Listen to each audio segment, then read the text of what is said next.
Alrighty. What we got next? Let's do a little bit of the Mooney bass. Oh, the jukebox is there, in case no one spotted it.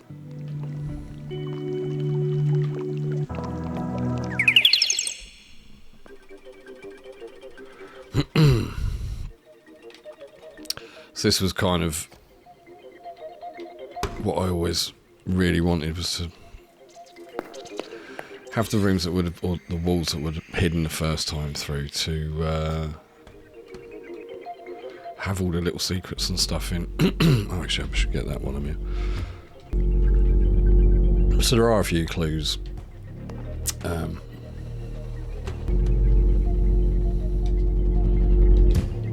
was a big arrow pointing at this wall.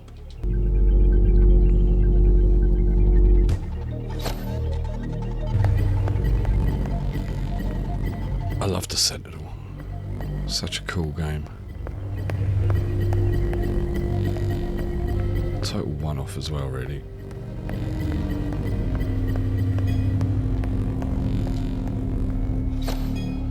Right, this is a bit... Oh, God, see.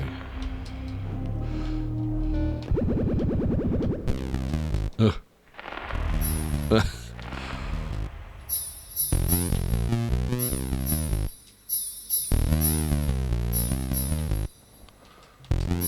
Right, that'll do.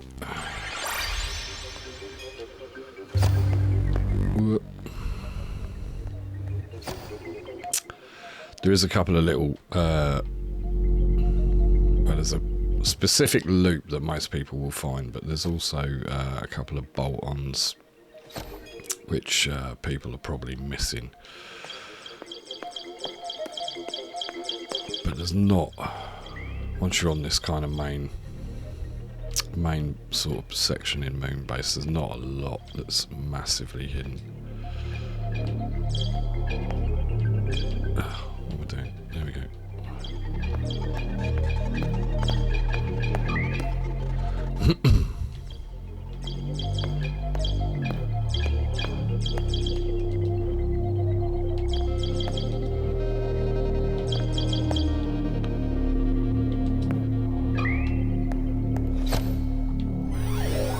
This is in the first game, but I've just done a much better implementation of it. And I had a lot of fun with these kind of energy barrier things as well. It was good fun making the material for these, getting the little plasma stuff going, and I know a lot of people don't like how it looks, but I quite do actually. Gets that kind of head over heelsy Moonbase sort of look that I was after.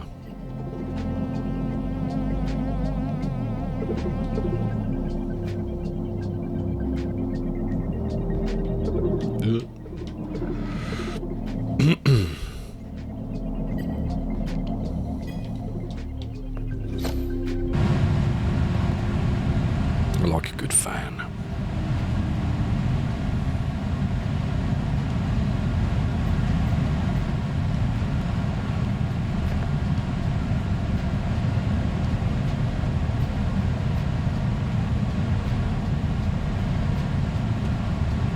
Light in this room was a bit of a pain.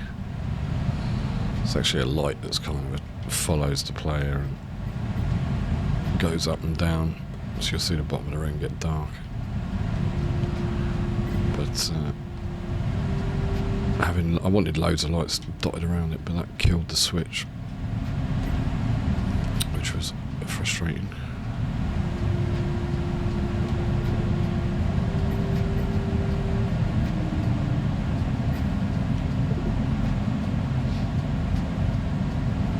Top of the fans is always a bit higher than everyone seems to think, because he does kind of keep going for a bit even though he's moving slow. So if you're just patient, get right to the top, there's plenty of time.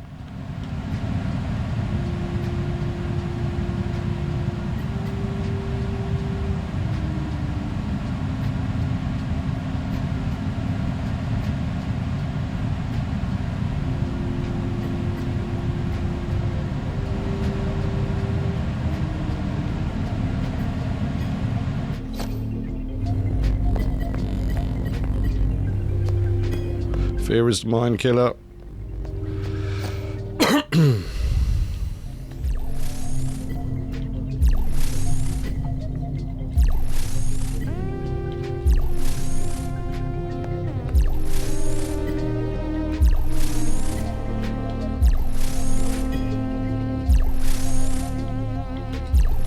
Oof.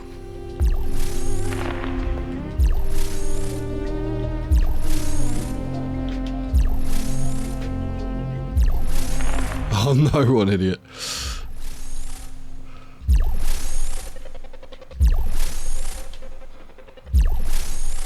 There we go.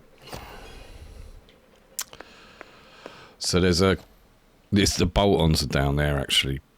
I'll come back for those. It's a little bit out of the way. This was just like dynamic geometry stuff in Unreal, which I'd not played with before. Like being able to just cut Boolean shapes out of random geometry for me is like voodoo magic. It's the first time I've done anything with it, but I'm definitely going to play with it again because it's a lot of fun. And it looks cool.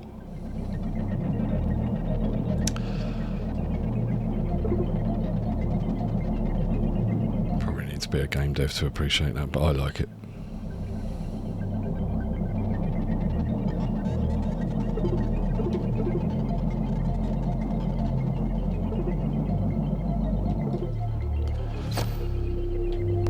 Let's get the juice.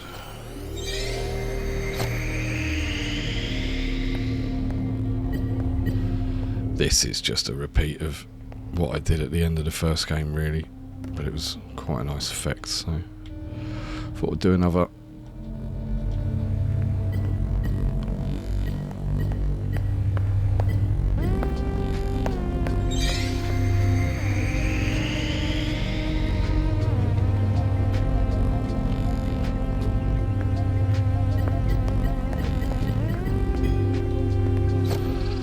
Right, once you're in this, you're kind of in it. So,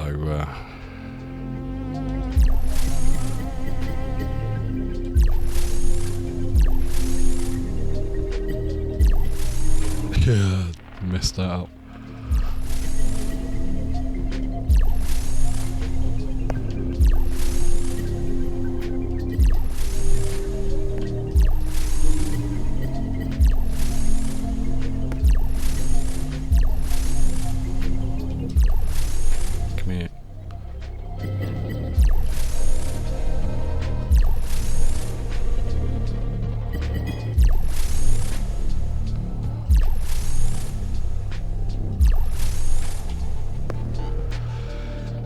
This is just a robot out of Head Over Heels, except I did a really bad job of it. He goes diagonal way too much.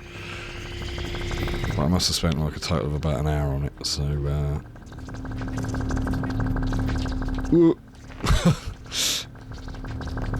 Get out of the way. A bit nippy as well, isn't he? Right, you gotta watch these. But look for the broken UVs again.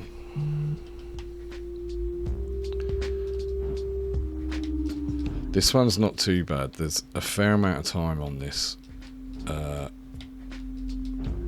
but you can kind of just get a bit unlucky with all of this because the squares are sort of randomised in their rotations, and you can be an idiot as well.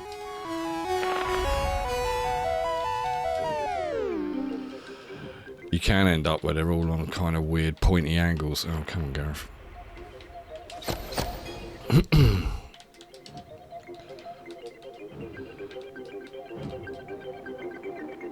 But if you get them when they're all reasonably flat, it's not too bad.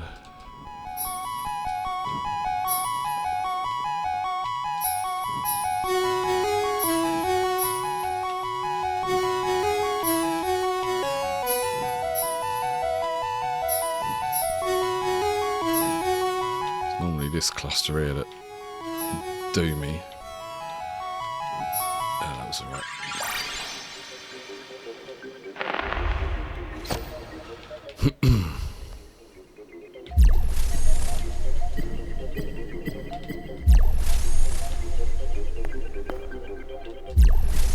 Oh, idiot.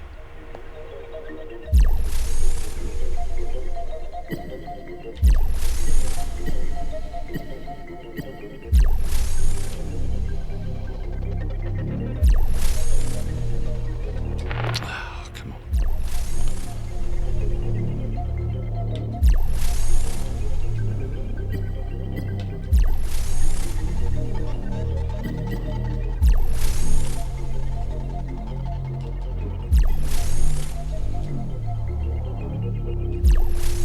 Leg it. Oh.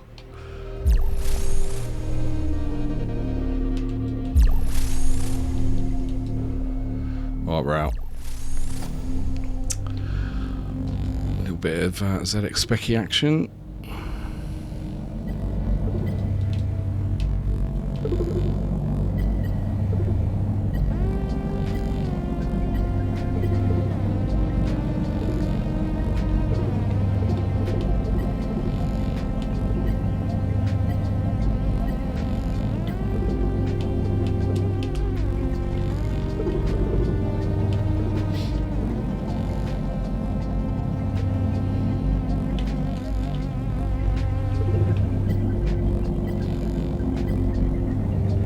You can, I mean, there's nothing stopping you coming in here immediately after you've done like the Iridium thing. You can kind of come just straight back in here and you can get to these rooms as well. But I don't necessarily advise it because this stuff's all a bit trickier without the camera unlock.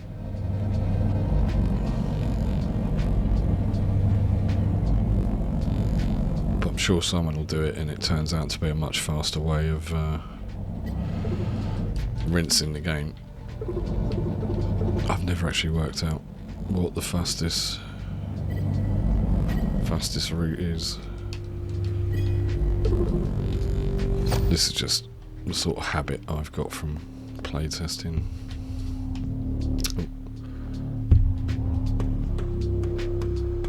So I love the speedball music. And I was really after it.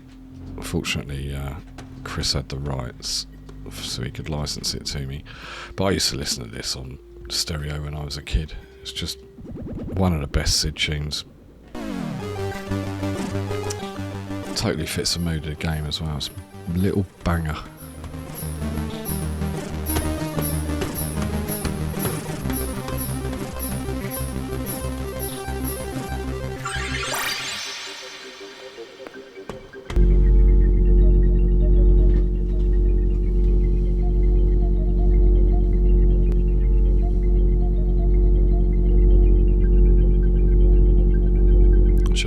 That animation when you had the wand, really.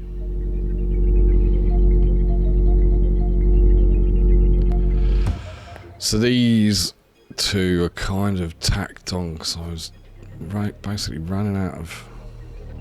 I had a couple of cassettes spare because I can't. Well, didn't really plan to have the cassettes. Not that I did a lot of planning anyway, but so I was sort of looking for somewhere cool to put them. A bit of Paradroid. I was going to do like a whole bas relief thing, like just, you know, copy the bas relief from the Paradroid ship and have a little robot that you control in the second section, kind of like the Chimera thing.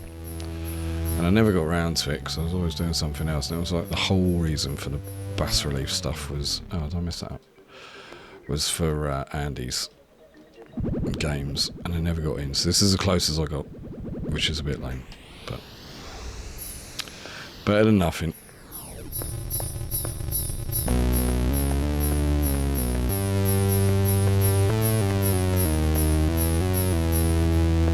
Oh, that was dumb.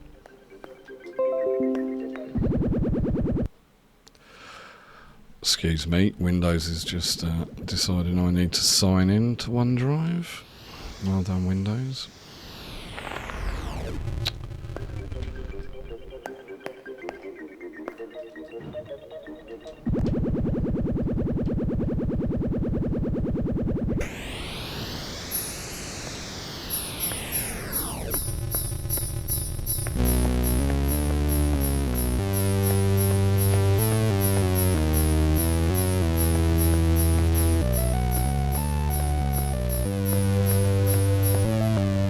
noise hearing it.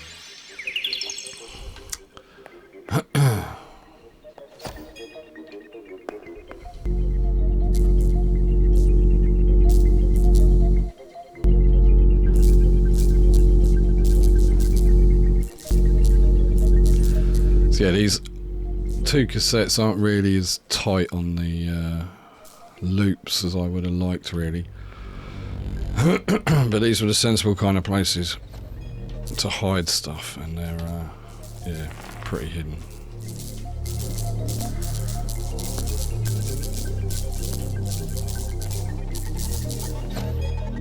So what I do with this one is just bail out the back door, because then if you do die, you spawn right back on top of the back on the cassette.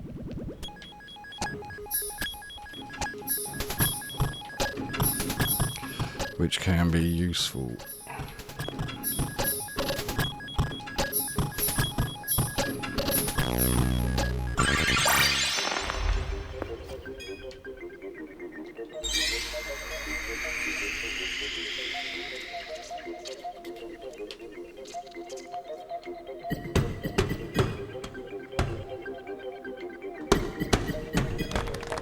There we go. Red paint rinsed. So, that'll do for this one. Next video will be Sandy's or Willie's, I guess. Not much left.